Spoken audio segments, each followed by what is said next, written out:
நோன்பு வைத்துக் கொண்டு சில காரியங்களை செய்யக்கூட மக்கள்கிட்ட தப்பான ஒரு இதெல்லாம் இருக்கிறது. என்னது, நோன்பு வைத்துக் கொண்டோம்னு சொன்னா எச்சி கூட முழுங்க கூடாது, எச்சி துப்பிக்கிட்டே இருப்பாங்க. எச்சிங்கிற ஒரு பெரிய எனர்ஜி, அதையும் போய் துப்பி என்ன செய்யக்கூடாது.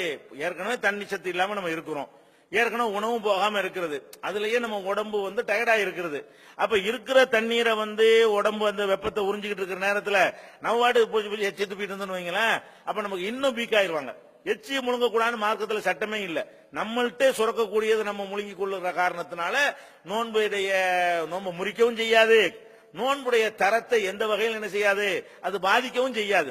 அதனால் நோன்பு வைத்துக் கொண்டு நீங்கள் எச்சியை கூட முழுங்க கூடாது என்று அல்லாஹ்வும் சொல்லவில்லை, அல்லாஹ்வுடைய ரசூலும் சொல்ல கிடையாது. அதனால எச்சியெல்லாம் இயற்கை எப்போ மாறிடுங்க, எச்சி வந்தா எச்சியை முழுங்கிட்டு போங்க, அது துப்பி துப்பிட்டு இருக்க, அது வலிய துப்புவாங்கன்னு இயற்கையா எச்சி துப்புனா அது ஒரு கணக்கு.